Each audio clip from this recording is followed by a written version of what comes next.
Hello everyone, I am Gurudat, Assistant Professor in Indraprasth Law College. This is the 18th video lecture of Law of Evidence, and in this video we'll be dealing with burden of proof under the Indian Evidence Act.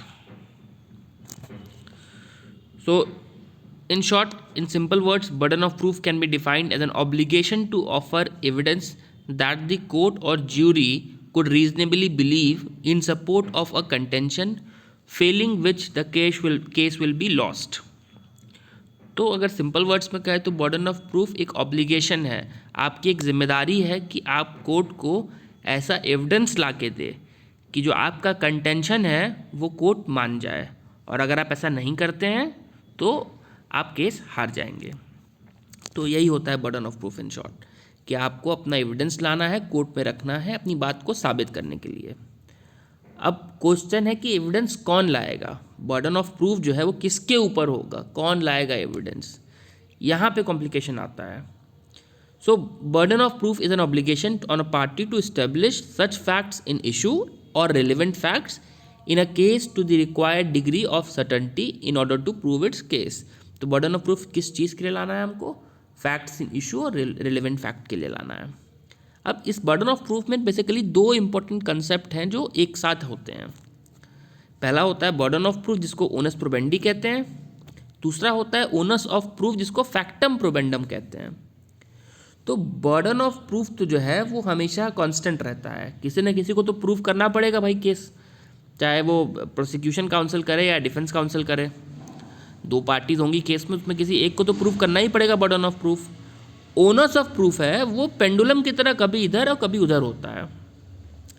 In general criminal law में क्या होता है कि onus of proof उस आदमी के ऊपर होता है जिसने इल्ज़ाम लगाया है.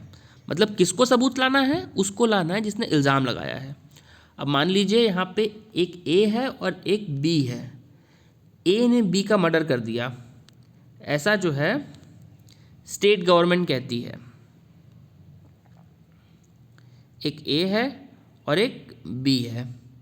ए ने बी का मर्डर कर दिया ऐसा पुलिस कहती है, या स्टेट, पुलिस या स्टेट कहती है. तो अब जो ओनस ऑफ प्रूफ है ये साबित करने के लिए वो स्टेट या पुलिस के ऊपर है.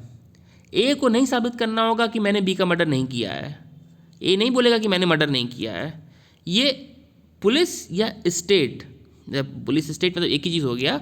जो प्रोसिक्यूशन होगा क्रिमिनल केस में, प्रोसिक्यूशन में से स्टेट होता है, तो जो स्टेट है उसको साबित करना होगा कि ए ने बी को मारा है. ए को ये साबित करने की ज़रूरत नहीं है. बट यहीं अगर कोई प्रॉपर्टी का विवाद होता, मतलब कोई सिविल केस होता है इन जनरल कहा जाए, तो सिविल केस में हो सकता है उसमें बैलेंस ऑफ प्रिपोंडरेंस ऑफ प्रोबेबिलिटीज़ देखते हैं, मतलब थोड़ा बैलेंस करते हैं. कोर्ट को हार्ड एंड फास्ट रूल नहीं फॉलो करना होता. बट क्रिमिनल केसेस में बर्डन ऑफ प्रूफ हमेशा इन जनरल रहता है जो इल्ज़ाम लगा रहा है उसके ऊपर. आगे हम देखेंगे इस चीज़ को. अच्छा, एक आगे हम देखते हैं कि कैसे कभी कभी ये शिफ्ट हो जाता है, ओनस ऑफ प्रूफ कभी कभी शिफ्ट भी हो जाता है, वो हम आगे देखते हैं. सेक्शन 101 में बर्डन ऑफ प्रूफ डिफाइन किया गया इंडियन एविडेंस एक्ट में. Section 101 defines burden of proof as whoever desires any court to give judgment as to any legal right or liability dependent on the existence of facts which he asserts must prove that those facts exist. When a person is bound to prove the existence of any fact, it is said that burden of proof lies on that person. मतलब किसी के ऊपर अगर कोई bound है अपने सबूत को रखने के लिए, अपनी चीज़ को, अपनी बातों को प्रूव करने के लिए, तो बर्डन ऑफ प्रूफ उसके ऊपर होता है.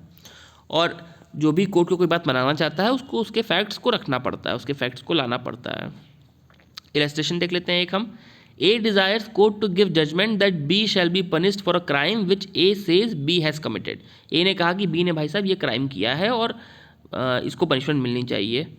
अब A must prove that B has committed crime. यहाँ पे ए को अब प्रूव करना पड़ेगा कि बी ने क्राइम कमिट किया है. तो बर्डन ऑफ प्रूफ किसके ऊपर हुआ, ए के ऊपर बर्डन ऑफ प्रूफ हुआ. यहाँ बी को कुछ नहीं कहना है, बी को नहीं प्रूव करना है कि मैंने क्राइम नहीं किया है. यहाँ ए को प्रूव करना है कि बी ने क्राइम किया था. इसी को कहते हैं हम burden of proof. Section 102 on who burden of proof lies. The burden of proof किसके ऊपर लाई करता है, ये सेक्शन 102 डिफाइन करता है.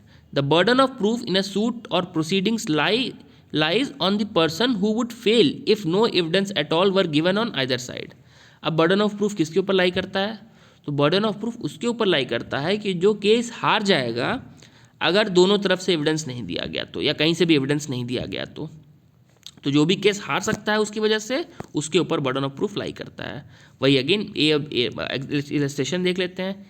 ए sues B for land of which B is in possession and which as A asserts was left to A by the will of C, B's father. सी यहाँ पे B का फादर है.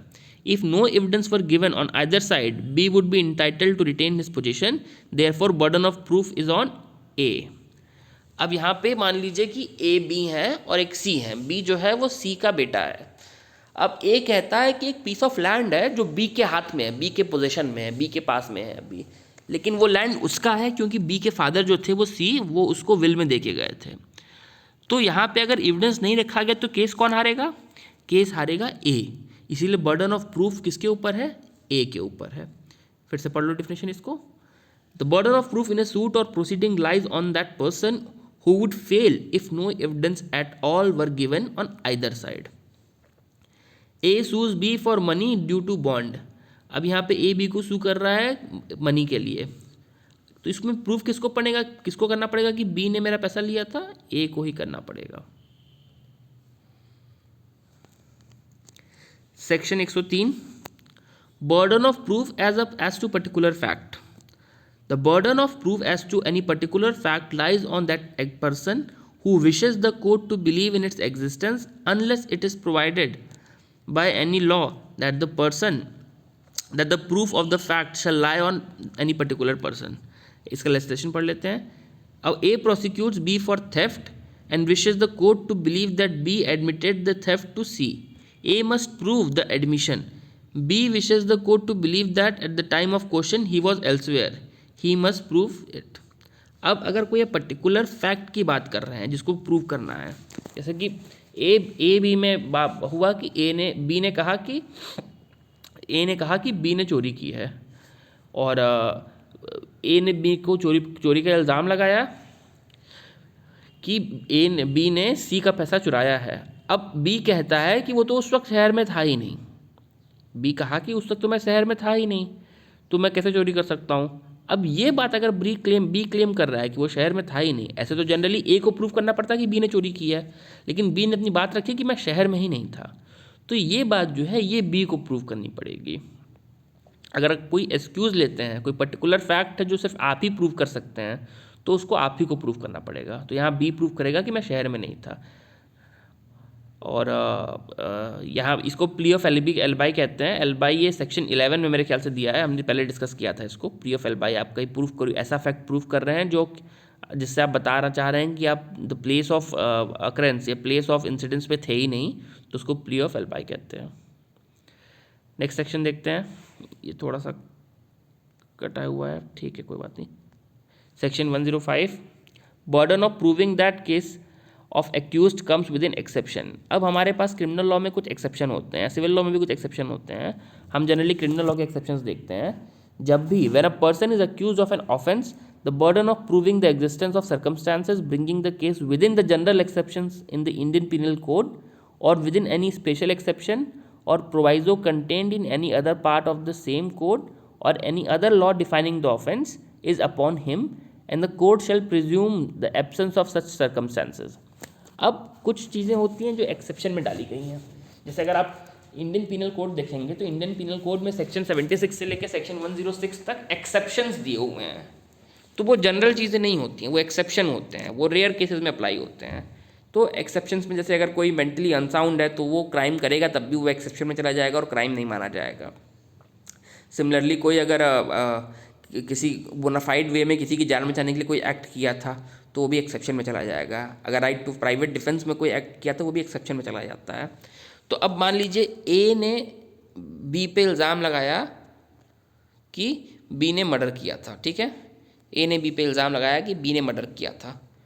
तो यहाँ पे बी को ए को प्रूफ करना है कि बी ने मर्डर किया था. ये तो हमने सेक्शन 102 में पढ़ा कि बर्डन ऑफ प्रूफ किसके ऊपर रहेगा, ठीक है. ए को प्रूफ करना है कि बी ने मर्डर किया था. अब अगर बी ये क्लेम करता है कि हाँ मैंने मर्डर तो किया था, लेकिन वो मैंने अपने private defence, right to private defence का इस्तेमाल करते हुए किया था, अगर ये बात बी कबूल करता है, ए ने मान लीजिए प्रूव कर दिया कि हाँ बी ने मर्डर किया था, ख़त्म कहानी।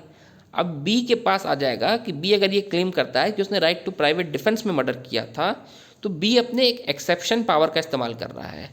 या बी अगर सेक्शन 300 में अगर हम मर्डर का डेफिनेशन पढ़ेंगे तो उसमें भी 5 एक्सेप्शन दिए होते हैं, उस किसी सेक्शन की बात कर रहा है। जैसे कि बी ने कहा कि मैंने ग्रेव एंड सडन प्रोवोकेशन में मर्डर किया था, तो अब ये प्रूफ करने की जिम्मेदारी बी पे आ जाती है, मतलब बर्डन ऑफ प्रूफ शिफ्ट हो गया। पहले तो ए को प्रूफ करना था कि बी ने मर्डर किया है, ए ने प्रूफ कर दिया, तो अब जिम्मेदारी बी के ऊपर आ गई कि बी प्रूफ करे कि क्या एक्सेप्शन वो यूज़ कर सकता है या किस एक्सेप्शन में वो मर्डर आता है। ये जिम्मेदारी बी पे आ जाती है। इसी को कहते हैं reversal of burden of proof. कुछ सेक्शन हमारे इंडियन क्रिमिनल लॉ में ऐसे भी डाले गए हैं जहाँ पहले से ही reversal of criminal of proof होता है। जैसे कि रेप हो गया, रेप में जनरल ऑफेंस में क्या होता है, ए को प्रूफ करना है बी ने मर्डर किया था, ठीक है। रेप के केसेस में अजप्शन होता है कि अगर फीमेल कह रही है कि कंसेंट नहीं थी तो कंसेंट को नहीं माना जाएगा। यहाँ फीमेल को नहीं प्रूफ या मतलब विक्टिम को नहीं प्रूफ करना पड़ेगा। इंडियन पेनल कोड में विक्टिम फीमेल ही हो सकती है, तो विक्टिम को नहीं प्रूफ करना पड़ेगा कि रिवर्सल ऑफ कि कंसेंट नहीं था।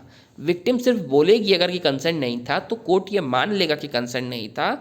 अब जो अक्यूज्ड है उसको प्रूफ करना पड़ेगा कि कंसेंट नहीं था, कि ज़बरदस्ती थी, कंसेंट नहीं था, ये अक्यूज को प्रूव करना पड़ेगा। तो वहाँ पे reversal of burden of proof पहले से ही हो जाता है। ऐसे कुछ सेक्शन ही है, ज़्यादा सेक्शन नहीं है ऐसे। तो ये होता है reversal of burden of proof, मतलब पहले जिसने इल्ज़ाम लगाया है उसके ऊपर है जिम्मेदारी प्रूफ करने की कि ये क्राइम इसने किया था। बट जैसे ही वो प्रूफ कर देता है तो जो सामने वाला आदमी है, जो अक्यूज है, वो अगर कोई एक्सेप्शन का इस्तेमाल कर रहा है तो फिर एक्सेप्शन कैसे लागू होता है और कैसे वो एक्ट उसका एक्सेप्शन में आया था, ये उसको प्रूफ करना पड़ेगा। तो इतना सा है burden of proof Indian evidence act में। हाँ, एक सेक्शन हम ये भी देख लेते हैं 107, उतना इंपॉर्टेंट नहीं है पर पढ़ लीजिएगा।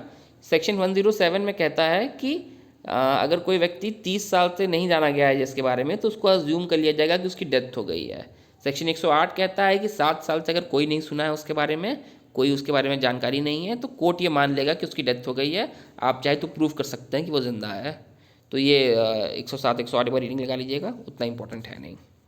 चलिए, थैंक यू।